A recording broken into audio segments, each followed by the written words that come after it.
Today we are going to learn the question answers as well as the new words from the poem To Appear of Sarah's Screen. What is the name of the poem? To Appear of Sarah's Screen, which was written by, who has written? Manmohan Singh. Who has written? Manmohan Singh. So let us learn some of the new words which are not given in the textbook. First word is pair. Pair means a set of two. Set of two is called pair. So the title is having pair word. So pair meaning we must know. Set of two, दो का जो जोड़ा रहता है उसको हम कहते हैं पेयर. सारा स्क्रीन क्या होता है? A large non migratory bird found in India. India में फाउंड होती हैं बर्ड्स जो माइग्रेट नहीं करती है, नॉन माइग्रेटरी बर्ड्स हैं ये. ग्रेटनेस किसको कहते हैं? रेप्यूटेशन. जिसकी रेप्यूटेशन बहुत ग्रेट पर्सन है, सुना होगा आपने रेप्यूटेशन. किसी की रेप्यूटेशन को बताना है, that we call greatness. Judged, concluded. Judged का मीनिंग क्या होता है? एक कंक्लूजन पे पहुंचना, जज्ड. नेक्स्ट ट्रीटमेंट बिहेवियर, जो बर्ताव होता है इंसानों का उसको कहते हैं yes treatment. Next statement is nothing but declaration. Statement किसको कहते हैं? डिक्लेयर कर देना something. Shot, it's a firing of gun की जो फायरिंग होती है उसको कहते हैं शॉट. आपने तो सुना होगा. Necked stretched its neck. Necked का मीनिंग क्या होता है? नेक को स्ट्रेच करना, नेक को ऊंचा उठाना. रिलक्टेंट का मीनिंग क्या होता है? अनविलिंग का होता है, not willing to do something. Horizon, line between sky and the earth. और रिम, और एक वर्ड है यहाँ पे बेटा रिम का मीनिंग होता है एज या किनारा. Next flew, past tense of fly का पास्ट टेंस फ्लू होता है. क्राइंग, शेडिंग टीयर्स, क्राई करना, टीयर्स को शेड करना. Picked up, take up. Picked up का मीनिंग क्या होता है? Take up. Hands and jaws ये वर्ड क्या रिप्रेजेंट कर रहा है? कैलेसनेस ऑफ द हंटर कितना कैलेस था, that he is not having heartlessness. You can say that heartlessness of the hunter का हार्टलेसनेस को रिप्रेजेंट करने के लिए वर्ड यूज किया गया है hands and jaws. The next word is proud neck was humbled. The meaning of proud neck was humbled is no life in the body, so the neck was drooping. But life नहीं है body में. जो bird की body थी उसके अंदर life नहीं थी. Because of that it was drooping. वो गिर रहा था बार बार. ऐसे उठा के खड़ा करेंगे डेड बॉडी को, क्या खड़ा होगा? No, not possible. So that is what the word is used. A proud neck was humbled. No life in the body, so the neck was drooping. लाई का मीनिंग क्या होता है? लाई, यस, रेस्ट करना, ऐसे पड़े रहना उसको कहते हैं lie. The dead body was lying. Linen cloth को कहते हैं लेनिन. कोर्स, रफ क्लोथ जो होता है ना उसको कोर्स लेनिन कहा जाता है. Grace, smoothness and elegance of moment. जो मोमेंट में स्मूथनेस होता है ना उसको ग्रेस कहते हैं. Disgraceful, shameful. Scene is nothing but the place where something had happened, that's called scene. Grief, sadness, जो सैडनेस होती है, जो मायूसी होती है उसको ग्रीफ कहा जाता है. इंस्क्राइब रोट, जब हम कोई बर्तन लेते हैं उसके ऊपर अपना नाम इंस्क्राइब्ड करते हैं बेटा, राइट करते हैं. लाइक लंच बॉक्स ले लिया, लंच बॉक्स के ऊपर अपना नाम डाल देते हैं, दैट्स कॉल्ड इंस्क्राइब्ड. और wrote, cut words on something. Words में कट करना मतलब वर्ड्स को बनाना किसी चीज़ पे. Intensity, strength, power you can say. Dots and pits, short and long cries of the bird की जो लॉन्ग और शॉर्ट क्राइज थी उसको डॉट्स एंड पिट्स बोला गया. Morse code a symbolic language है and invented by F.B. Samuel Morse. F.B. Samuel Morse ने इसको क्या किया था? इन्वेंट किया था.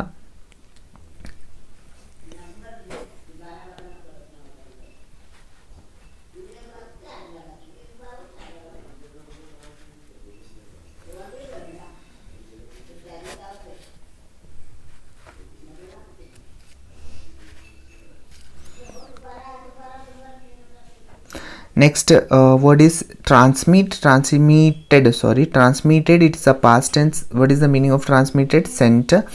Beak, birds horny projection jaws, जो बर्ड की चोंच होती है उसको हम बीक कहते हैं, और अगर से इंग्लिश में होना है आपको तो क्या कहेंगे? Birds horny projecting jaws. Hatch का मीनिंग होता है प्रोड्यूस करना. And strained means discoloured. अगर से धब्बे लग गए, मेरे ड्रेस पे स्ट्रेन हो गए बोलते हैं हम लोग, लाइक डिसकलर. कलर जो है वो दूसरा कलर, लाइक स्ट्रेन हो जाना, धब्बे पड़ जाना, that's called. Toddling, walking with short and unsteady steps. Toddling किसको कहते हैं बेटा? जैसे न्यूबॉर्न बेबीज वॉक करते हैं, जैसे चिक्स के न्यूबॉर्न बेबीज जो वॉकिंग करते हैं उसको टॉडलिंग कहा गया है. Next, wave of the seas, call of death. Wave of the seas किसको कहते हैं? कॉल ऑफ डेथ को वेव ऑफ द सीज कहते हैं. Like other words, far away means distant, बहुत दूरी पे. कैरीड, मूड होता है एक जगह से दूसरी जगह लेके जाना. Hume's words, beyond the words and the stories of human love. Hume's words किसको बोला जाता है? Beyond the words and the stories of human love, जो इंसानों की लव की स्टोरीज हैं उससे कई आगे. Legends, stories from ancient time. Legends कहा जाता है stories from ancient time are called legends. Fables, a traditional short story that tells a moral lesson with animals as character.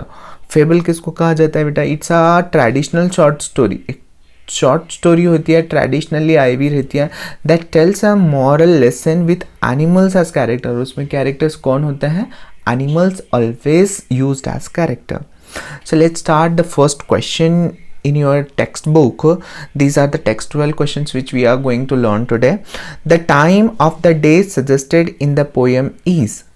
The time, वक्त of the day, कौन सा वक्त mention किया गया है डे का? Suggested in the poem, poem में suggest किया गया है. कौन सा है? अभी इस डैश में हम लोगों को आंसर को फिल करना होगा. एग्जाम में भी आपको अगर से डैश वाला क्वेश्चन आया, he will not give this options नहीं दिखाई देंगे आपको. He will not give, just he will give fill in the blanks. The time of the day suggested in the poem is बोल के डैश देगा आपको. You need to fill the blanks with the appropriate answer. Which time of the day is used here?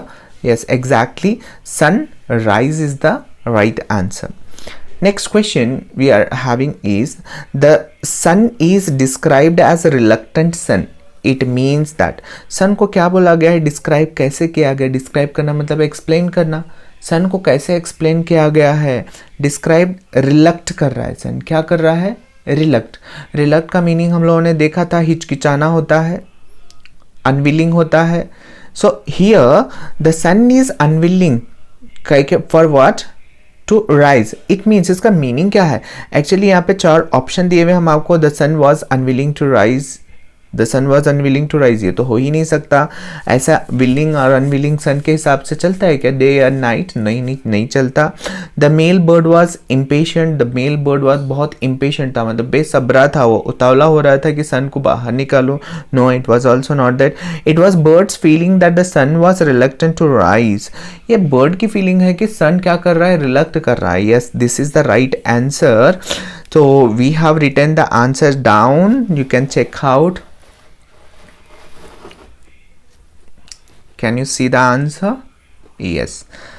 See, it was birds feeling that the sun was reluctant to rise. और एक option दिया हुआ है हम लोगों को, the sun always takes more time to rise than to set. ऐसा है क्या? नहीं, ऐसा नहीं होता है. So this is the right option. C option is exactly right. It was the birds feeling that the sun was reluctant to rise. आपको ये क्वेश्चन भी ऑब्जेक्टिव टाइप में नहीं रहेगा, सिर्फ आपको क्या देगा? The sun is described as reluctant sun, it means that बोल के डैश डैश डैश देगा आपको. सो द मीनिंग नहीं तो ऐसे पूछेगा, what is the meaning of the phrase the sun was unwilling to rise, तो क्या लिखोगे आप? You have to write the same answer. It was bird's feeling that the sun was reluctant to rise. Next question. In the first 4 lines, there is an exaggeration in the description. What is it? In the first 4 lines, 4 lines के बारे में पूछ रहा है, starting वाले 4 lines poem के. There is exaggeration. There is exaggeration. Exaggeration किसको बोलते हैं? Exaggerate करके बोलना, एक्स्ट्रा बोलना. more than required, that's called exaggeration. Exaggeration का meaning क्या होता है? more than required. In the description, what is it? क्या है वो? exaggeration क्या use किया गया है? The exaggeration is the sun was unwilling to rise. आपका मेन की है आंसर का, the sun was unwilling to rise. अगर से आपके आंसर में ये नहीं रहेगा, you will not get any mark. The exaggeration is, कैसे लिखेंगे आंसर हम? द एग्जैजरेशन इज, एग्जैजरेशन में जब बढ़ा चढ़ा के बोला गया है, क्या बोला गया है? The sun was unwilling to rise. Sun क्या कर रहा है? अनविलिंग टू राइज कर रहा है, उठना नहीं चाहता. And the bird stretched its neck to pull out the reluctant sun from the rim of horizon. और बर्ड क्या कर रहा है? ये भी exaggerate करके बोल रहा है. stretched its neck, अपनी neck को क्या कर रहा है उसने? stretch किया. stretch किया मतलब ऊंचा किया. to pull out the reluctant sun, pull out reluctant sun को pull out करने की कोशिश कर रहा है. do you feel that it is possible by the bird he can pull out the huge sun?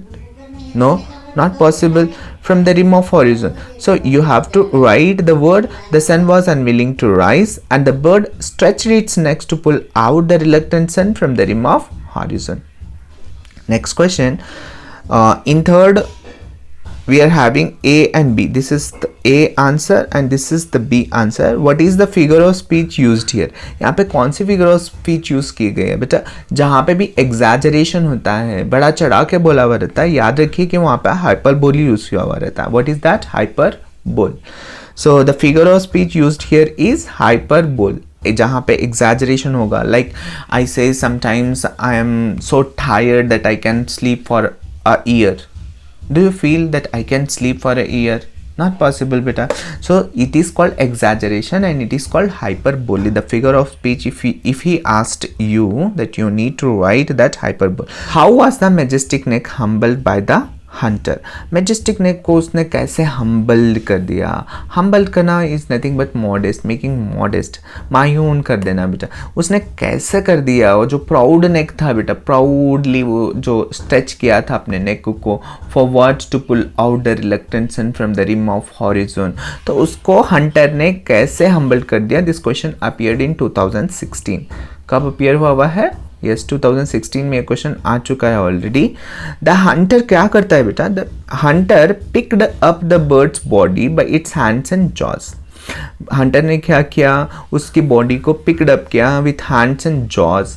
Hands and jaws यहाँ पे word क्या इंडिकेट कर रहा है बेटा? कैलसनेस ऑफ द हंटर इंडिकेट कर रहा है कि हंटर बहुत ही क्रूएल था, निर्दयी था, उसके पास कोई हाथ नहीं था.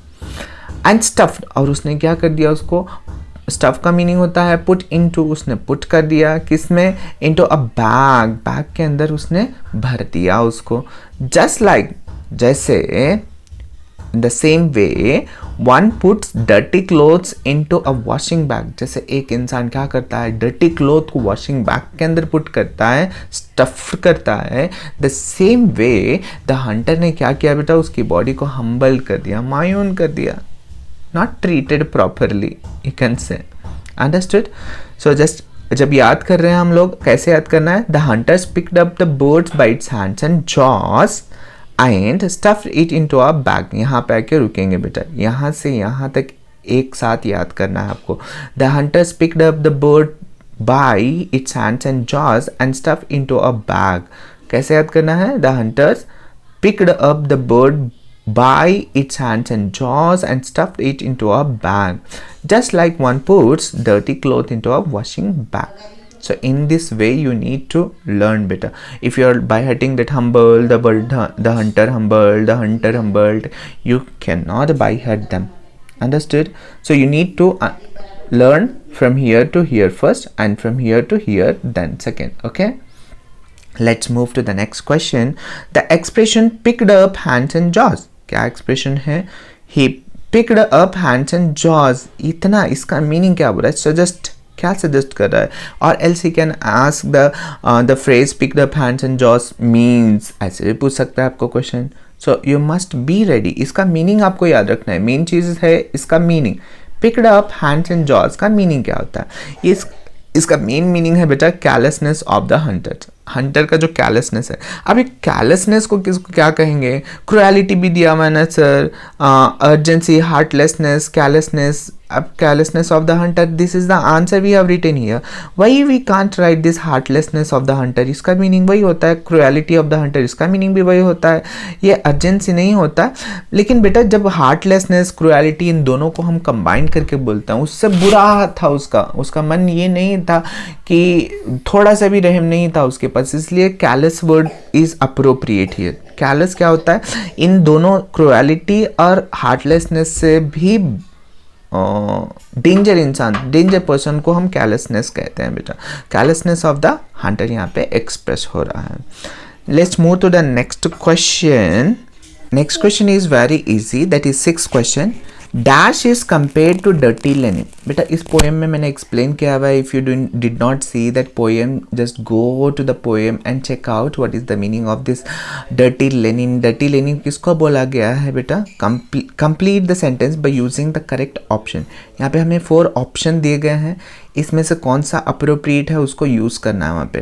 तो डर्टी लेनिन से किसको कंपेयर किया? Just go through. कभी भी जब ऐसा वाला क्वेश्चन आ रहा है that you must go to the dead body of the bird. यहाँ पे किसको कंपेयर किया गया बेटा? Dead body of the. Option क्या है? बी हमारा राइट होता है, the dead body of the bird.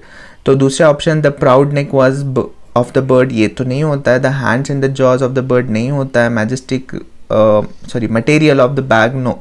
यहाँ पे डर्टी लेनिन किसको कहा गया है? The dead body of the bird. यहाँ पे कंपैरिजन किया गया है बेटा. Okay, so let's move ahead with another question. 7th question is and sad to hatch. First line है एंड कंटिन्यूअस लाइन है बेटा. द ब्लड स्टेन फेदर्स, और उसके बाद और एक लाइन है इनटू अ टॉडलिंग चिक. दिस सजेस्ट, ये क्या सजेस्ट कर रहा है? That the female bird was out of senses after the death of the male bird. ये बोला गया है, सेंस खो दिया था उसने. ये राइट है लेकिन एग्जैक्ट नहीं है. The intense love of the female bird towards its male partner बोला गया है. यस, लव तो था लेकिन ये आंसर अप्रोप्रिएट नहीं होगा. The foolish act of the female bird, बेवकूफ़ काम था, ये भी हो सकता है बट एग्जैक्ट देखेंगे हम. चलिए, द डेस्परेट एक्ट. डेस्परेट का मीनिंग होता है होपलेस, जिसके कोई उम्मीद नहीं है उसको कहते हैं desperate act. Yes, desperate act है ऑफ द फीमेल बर्ड. हाँ एग्जैक्टली, फीमेल बर्ड ने ही किया था.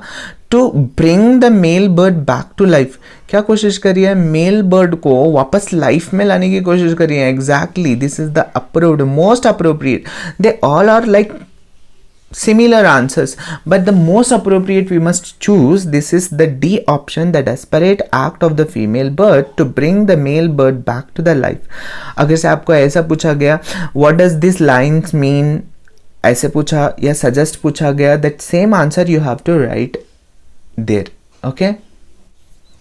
Okay, the 8th question is how is the end of the female crane suggested in the poem. इस poem में end of the female से सारस क्रेन कैसे सजेस्ट किया गया है? चलिए देखेंगे. द फीमेल सारस crane experienced immense grief at the death of her partner. बेटा क्या हो गया? फीमेल सारस क्रेन ने एक्सपीरियंस किया immense means a lot grief at the death of her partner. उसका जो पार्टनर मर गया था, बहुत ज़्यादा ग्रीफ को उसने एक्सपीरियंस किया था. When it was shot and dead, जब उसका मेल पार्टनर किया गया था, शॉट और डेड हो गया था. She suffered so much that she pined away to death. बेटा इतना सफ़र किया था उसने, इतना उसको इस चीज़ का बहुत बुरा लगा था, जिसकी वजह से उसने क्या किया बेटा? She pined away to death. These questions we need to study very closely. That's the reason it is given close study. The first line which is given here, on this line he has given some of the question to us. So first of all we must study this line very closely. A wave of the seas she had never seen. एक wave of the sea आई जिसको उसने नहीं देखा था. Came to her from far away, उसके पास आई. कहाँ से आई? बहुत दूर से आई. And carried her to him, और उसको वहाँ से लेके चली गई. So these are the lines given बेटा.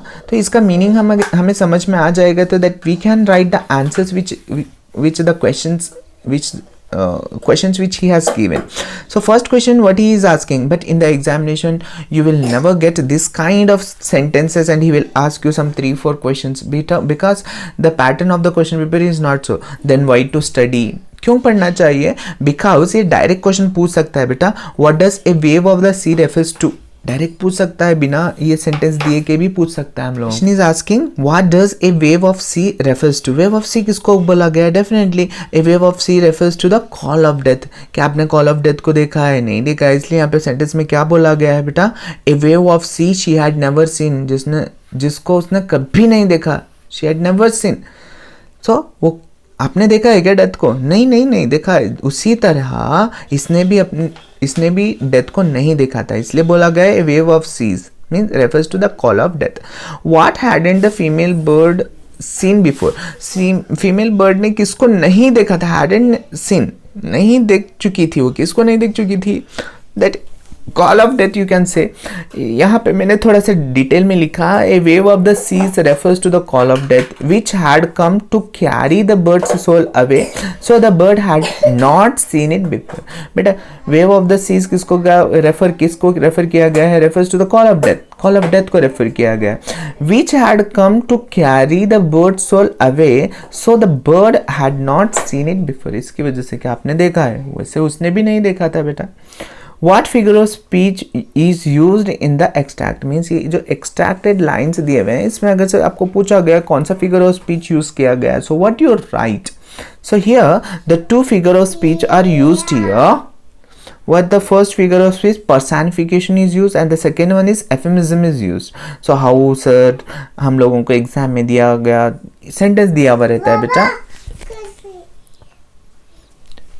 सेंटेंस दिया हुआ रहेगा, उस सेंटेंस में फिगर ऑफ स्पीच को आइडेंटिफाई करने के लिए बोलेगा आपको। सो हाउ यू आइडेंटिफाई, तो कैसे आइडेंटिफाई करना है? ये दोनों अगर से दिया हुआ है, दोनों नहीं देगा बेटा आपको, वो दिया तो फर्स्ट वन पर्सनिफिकेशन देगा, तो उसके साथ दूसरे सिमिली मेटाफोर पर्सन अलाइट्रेशन देगा। देन अगर से एफेमिज्म दिया हुआ है, सिमिली मेटाफोर और अलाइट्रेशन, देन एफेमिज्म ये देगा वो आपको। तो ये दोनों एक साथ नहीं रहेंगे, अगर से दोनों रहेंगे भी तो आप कोई एक लिखेंगे तो then also you will get the mark, not an issue, because दोनों फिगर ऑफ स्पीच इसमें यूज हुए हैं बेटा। जैसे एक्सप्लेनेशन यहाँ पे, डेथ पर्सनिफाइड एज वेव, डेथ को क्या कहा गया है बेटा? वेव से पर्सनिफाई किया गया है। एफेमिज्म क्यों यूज किया गया? As a poet does not say in the simple way that the female bird died. बेटा एफेमिज्म ये होता है जो बैड न्यूज़ को, शॉकिंग न्यूज़ को वो क्या करता है, लेस शॉकिंग बना के हम प्रेजेंट करते हैं। जैसे कोई मर गया बोलने के बजाय ही इज़ नो मोर हम बोलते हैं ना, वो अब नहीं रहे, ऐसे हिंदी में बोलता है। वो मर गया बोलने के बजाय हम दूसरा वर्ड इस्तेमाल करते हैं, तो उसी को एफेमिज्म बोला जाता है बेटा। Clear? Rough writing question, how is the callousness of the bird killers brought out in the poem? Poem में ना कैलसनेस को कैसे लाया गया है? At first, the callousness of the hunter is brought out when they shoot the bird that was trying to pull out the reluctant sun from the rim of horizon. ये तो हम लोगों ने ऑलरेडी शॉर्ट क्वेश्चन आंसर्स में याद किया गया है, तो जस्ट इतना ही एक्स्ट्रा ऐड करना है इसको। At the first, callousness of the hunters is brought out when they refers to the hunters shot the bird that was trying to pull out the reluctant sun from the rim of horizon. After that they did not treat its body with dignity. dignity के साथ उसको treat नहीं किया बेटा। जब भी याद कर रहे हैं तो पूरा पॉइंट याद कर लेना है आप लोगों को। They picked up the bird by its hands and jaws. उसके बाद क्या कर दिया गया? उसकी बॉडी को hands and jaws से पकड़ के निकाल दिया गया and stuffed into a bag. उसके बाद क्या कर दिया गया? उसको एक बैग में स्टफ कर दिया गया। Just like one puts dirty clothes into a washing bag. जैसे dirty clothes को washing bag में भर दिया जाता है, in the same way they have put the dead body of the Saras crane into a washing bag. This question may he will ask you for 3 marks in your examination. 3 mark में जब पूछा जाएगा that you might write this much. अगर से आपको point बना के लिखना है that you can do, the first point is from here to here and the second point is from here to here and the third point is from here to here and the fourth point from here to here. You can make point wise your answer. How does the poet bring out the agony and desperation of the female crane in the poem?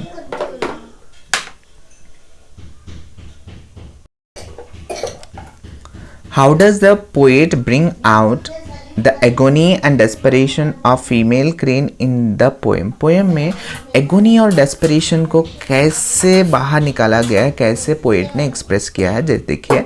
When the female crane saw the cruel death of its mate. जैसे ही female ने देखा, female saw का मतलब होता है देखा, the cruel death, cruel मतलब heartless death of its mate, उसके मेट की ना हार्टलेस डेथ हो गई थी. उसको जब देखा बर्ड ने, देखने के बाद क्या किया, शी फ्लू क्राइंग, उसने चिल्लाते हुए क्या किया, फ्लू किया. फ्लाई का पास्ट टेंस है बेटा फ्लू, शी फ्लू क्राइंग, वो उड़ी क्या करते हुए, क्राइंग करते हुए. सर्कल द स्काई, और स्काई में क्या किया उसने, सर्कल मारा. सर्कल ऐसे राउंड राउंड, स्काई में क्या किया उसने, सर्कल मारा. When the hunters left, वहाँ से जब हंटर चला गया, she went to the death place, कहाँ पे चली गई, डेथ प्लेस पे. कैसे कर गई way, uttering long and short cries, और अटर करते हुए, लॉन्ग एंड शॉर्ट क्राइज करते हुए चली गई वहाँ पे. As if she was messaging her sorrow to the air, जैसे वो अपने सॉरोज को मैसेज कर रही है टू द एयर, एयर में सेंड कर रही है. She then kiss the few feathers, उसने क्या किया, कुछ फेदर्स को किस किया. ऑफ हर मेट, किसके थे वो फेदर्स, उसके मेट के थे. Lying there and sat on them to hatch the blood stain feather into a toddling chick. उस पे हैच करने लगी. हैच करना मतलब द प्रोड्यूसिंग, प्रोड्यूसिंग हम लोगों ने वर्ड मीनिंग में देखा है.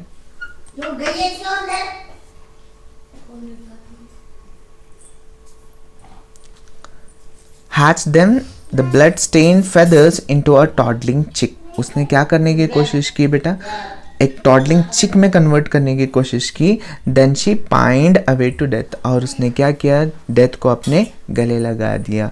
This is the way the poet bring out the agony as well as the desperation of the female bird. Now the last question is here. Pick out any two figure of speech used in the poem and explain how they add to the effectiveness of the poem.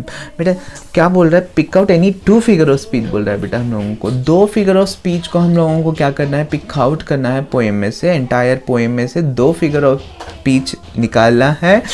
And वो poem को कैसे effective बनाई है ये पूछ रहे हैं. पहला वाला देखिए, first figure of speech I have taken is, a proud neck was humble to lie like dirty linen in a coarse washing bag. तो अब यहाँ पे कौन सी फिगर ऑफ स्पीच यूज की गई है, यस ऑब्वियसली यहाँ पे a proud neck was humble to lie like use किया गया बेटा. एक डर्टी लेनिन से किसको कंपेयर कर रहा है, डेड बॉडी ऑफ द सारस क्रेन की कंपेयर कर रहा है. तो यहाँ पे ऑब्वियसली सिमिली का इस्तेमाल किया गया है. This comparison brings out the callousness of the hunter, hunter का कैलेसनेस जो है ना उसको एक्सप्रेस किया गया है इसमें. Next second figure line I have picked is the like the Morse code of bird sorrow. This brings out the grief of the bird, bird की जो ग्रीफ है ना वो एक्सप्रेस कर रहा है. तो यहाँ पे भी क्या यूज किया गया है, सिमिली, बिकॉज लाइक यूज किया गया है. Morse code of bird sorrows, वो जो बर्ड के सॉरो को मोर्स कोड से कंपेयर कर रहा है. And using like, so which figure of speech is used in this sentence, yes simile. और यहाँ पे भी कौन सा यूज किया गया बेटा, सिमिली. आप कौन से भी दूसरे वाले फिगर ऑफ स्पीच को भी आप पिक आउट कर सकते हैं.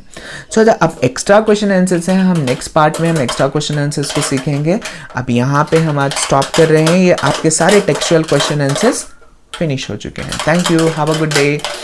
अच्छा, आप सभी स्टूडेंट्स क्या करने वाले हैं, इन क्वेश्चन आंसर्स को जब देख रहे हैं उसके बाद आप वीडियो फिनिश होने के बाद उसको क्या करना है, आपको वीडियो को पॉज करना है और सारे क्वेश्चन आंसर्स को आप, अगर से ये क्वेश्चन आंसर्स आपके पास नहीं है then write down these all question answers and then start learning them बेटा. रोज़ाना अगर से एक एक चैप्टर आप ख़त्म कर रहे हैं और हाफ ऑफ द चैप्टर ख़त्म कर रहे हैं then you can reach to the level of 95, 96, 97. That level you can reach if you're doing your work regularly.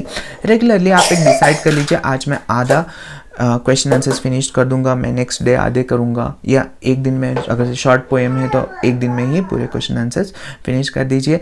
That thank you for watching the video and keep learning and keep moving ahead. Thank you, have a good day.